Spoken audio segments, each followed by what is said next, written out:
Konnichiwa. Today, we're going to discuss the most fundamental thing in Japanese.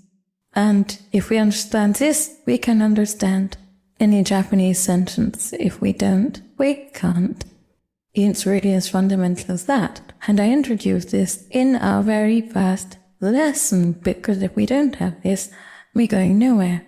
What we're going to do today is start talking about how we can apply this to any Japanese sentence that we find in the wild.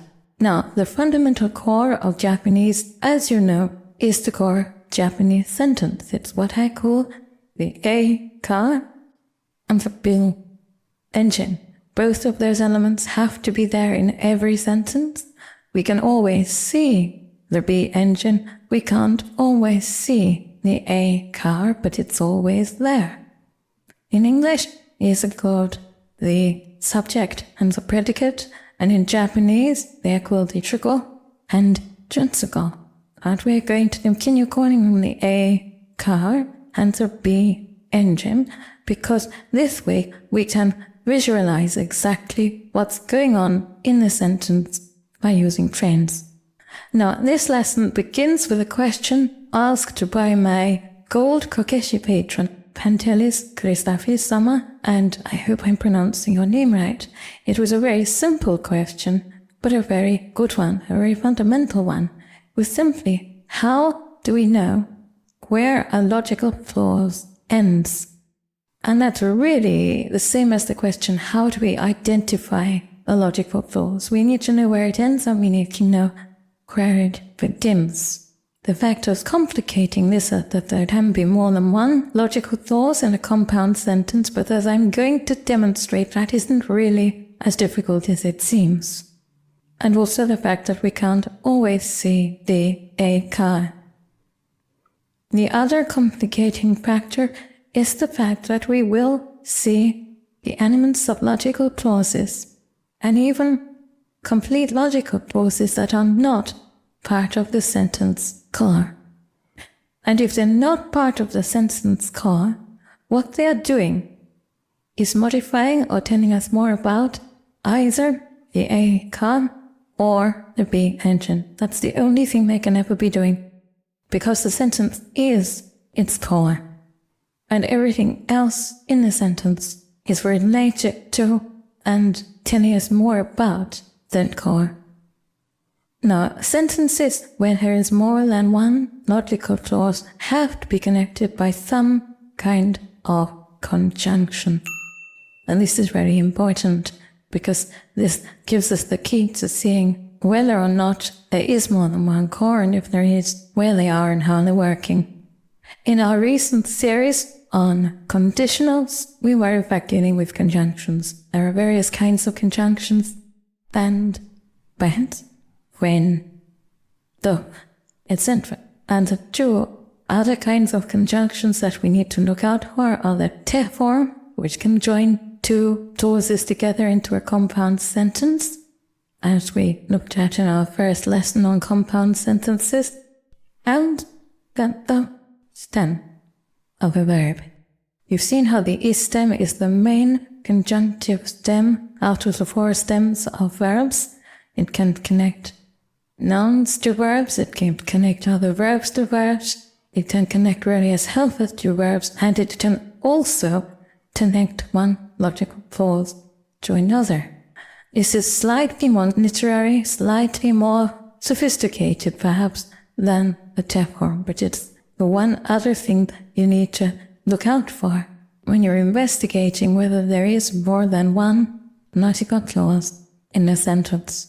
We'll talk about this more in a later lesson. Now, let's talk about the complications that can arise and how we can see through them, how we can use our detective powers to see what's really going on. I'm going to take a simple conditional sentence that we used before. Kasa wa motte kureba yokatta. Which means I should have taken an umbrella. I wish I'd taken an umbrella. What it literally means is, if I had taken an umbrella, it would have been good. Now, we can see the first logical clause easily country, that is casa wa motikuleva, which is simply casa or motikuru, bring an umbrella, turned into its conditional form, that I bring an umbrella. And that's going to be thrown into the past tense by the final engine in the sentence, which is the way Japanese works. So we have clause 1. Mijiru casa wa motikureba. We know that it's a complete clause, and we know it's going to be followed by a second clause because we have a conjunction there in the form of a conditional. But what follows it is simply yoketta, which is the past tense of ii, and it means good. This is our sentence. Yes, it is. The first sentence is casa wa motikureba. The second sentence is zero ga yoketta. We know this because yoketta is an engine, it's an adjective, it's a describing word, and it has to be describing something. Wherever you've got an adjective, the adjective must be describing something. Wherever you've got an be engine, there must be an a-ka to correspond to it. So what is the a-ka here? What is yoketta describing? What is it telling us would have been good? This is a very important point. If we translate it into very literal English, what we're saying is, if I had brought an umbrella, it would have been good. And this is exactly what the Japanese means. That would have been good. The a-ka is it. So what is it? This is the important point. That omizen does not have to be clearly definable, either in English or in Japanese. What it means here is the circumstance, things in general, would have been good. And we do this in Japanese all the time, and we do it in English all the time. So for example, the say in English, it's sunny, isn't it? In Japanese, you might say, holidays are near. They mean the same thing. In English, we have to say, it is sunny. We could say, sunny, isn't it? But that's only because we're leaving out the it. And we've still got it at the end, because we don't ever say, sunny isn't. You say, sunny isn't it, which must be short for it. The sunny isn't it. In Japanese, we say, hare, which means sunny or clear, in the sense of clear skies. Hare da me. Now da is a copula, it's got to be connecting that hare to something else, which is our zero particle. What is it connecting it to? Well, in this case, we don't know. It could be the day is sunny. It could be the weather is sunny. It could be the sky is clear, but the hare can mean clear as well, in that sky sense. It doesn't matter. It doesn't matter in Japanese, and it doesn't matter in English what we mean by it. When we say, if I bought an umbrella, it would have been good, or don't, in sunny. But we can't do without it. We can't do without it in Japanese, and we can't do without it in English, because in both Japanese and English, we have to have a thou, ta, and a be engine, a subject and a predicate, a shugo and a jutsuko. In English, we always have to be able to see bunsasin. In Japanese, we don't need to see the first one. We do need to see the second one. But the first one is always there.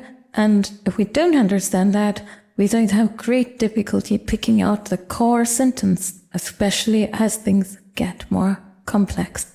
So, to get directly to the question, how do we find the end of a logical clause? Now, the main logical clause, the head clause of the sentence, is always the last one, and we can find the end very easily because the end of the logical clause is the end of the sentence. In Japanese, the sentence has to end with an answer, that is to say, an adjective, the copula da or des, or the verb So the last engine in the sentence will be the end of the head clause of the sentence, the main final clause, the sentence, always.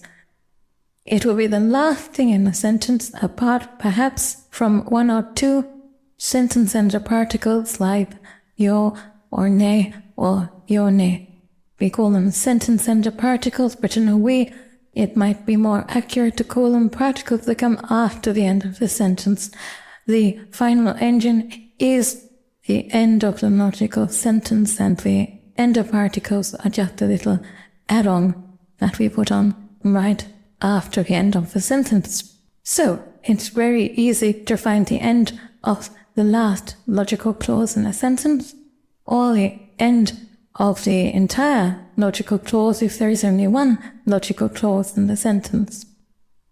The more difficult question, but it's not really all that difficult, but the question that can cause problems, is the question of how do we find or how do we eliminate the possibility of a compound sentence? How do we know there are no other logical clauses in the sentence, or if there are, how do we find them?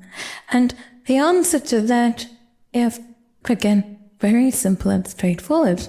The logical clause will always end with an engine, verb, a noun followed by a copula da.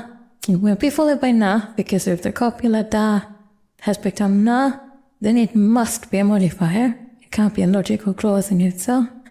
A noun, a copula da, or an adjective.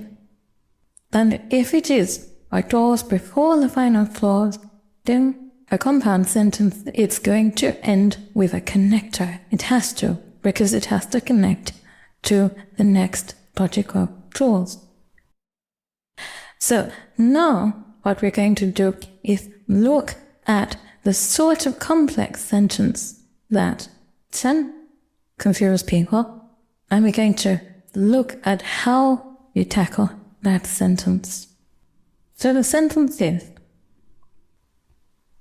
私が桜に話した日本語ができる留学生は五輪金メダルを獲得した女性と結婚した。Now, as you can see, that looks pretty complicated. How do we go about it? How do we go about analyzing it? J. Rubin Sensei, for whom I have great respect, suggests that if we really start, you should work backwards through a Japanese sentence. And there's some sense in that, because Japanese sentences do, in a certain way, and after a certain point, run in reverse order from an English sentence. However, we can only do that with written sentences. We can't do it with spoken sentences, because people will speak backwards for us most of the time. However, one thing I do think is useful, if you're feeling particularly stuck with a sentence, is to make sure you've got the head verb or the head copula or the head adjective, whatever is the head of the sentence, in your mind, so that you can just take a peek at that first, so we know where we're going to. And the head of this sentence is very straightforward, isn't it? It's kekkon shita. The head verb is simply shita, did, but that's making a sinner verb with kekkon. So kekkon shita. What the sentence is telling us is that somebody got married. Alright, but now let's do what I think we should do as long as we can, and most of the time we really can. Start from the beginning. Alright, so the first part of the sentence, the first clause, 私が桜に話した. Now that could be a complete logical sentence in itself, couldn't it? I spoke to Sakura. Or it could be I told Sakura, in which case it couldn't be complete in itself, could it? Because I would have to tell her something. Now, which is it in this case? Well, we know that it's not a complete logical clause. I spoke to Sakura. Why not? Because it's not ending in any type of conjunction, is it? It's followed directly by a noun. Ihonga. There's no conjunctive word, there's no te form, and it's not the istem or hanasu. So we know that this is in fact a modifier of something else. So, what should we got next? Nihongo ga dekiru. Now that means Japanese is possible. Nihongo ga dekiru could be a complete sentence in itself, couldn't it? To me, Japanese is possible. The to me would be implicit, but that's fine, we do that all the time. But we know it doesn't, because it doesn't end in any kind of conjunction. So this also can't be a complete logical clause within a compound sentence. It must be a modifier for something. And what we expect it to be a modifier for would be a person to whom Japanese is possible. And that's exactly what we get next.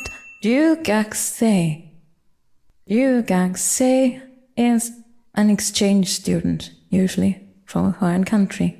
So, Nihongo ga dekiru modifies ryugakusei, an exchange student to whom Japanese is possible. Japanese-speaking exchange student. And watashi ga Sakura ni hanashita is modifying all that. The Japanese-speaking exchange student whom I told Sakura about.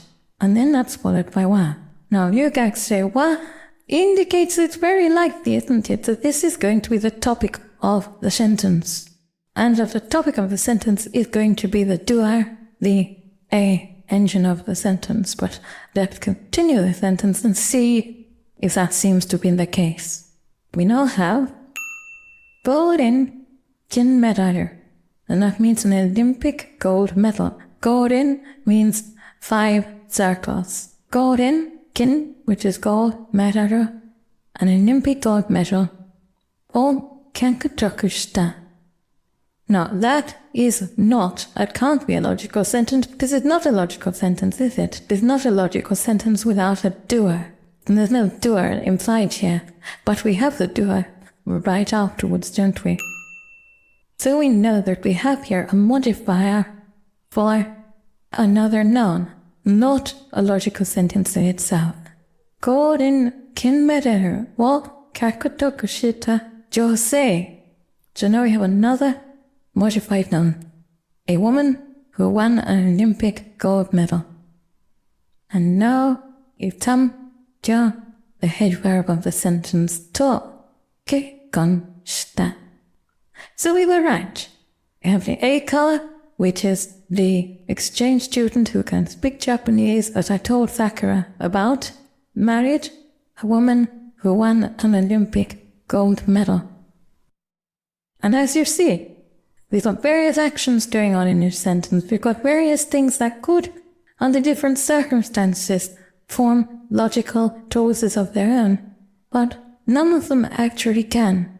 We now know that this is not a compound sentence. This is one rather complex sentence with a single A car and a single bow engine, where a not equal clause bends is either at the end of the sentence or before a conjunction. And if you can do that, you can analyze just about any Japanese sentence, however complicated it looks, and see what's going on in a sentence. If you have any questions or comments, please put them in the comments below, and I will answer as usual.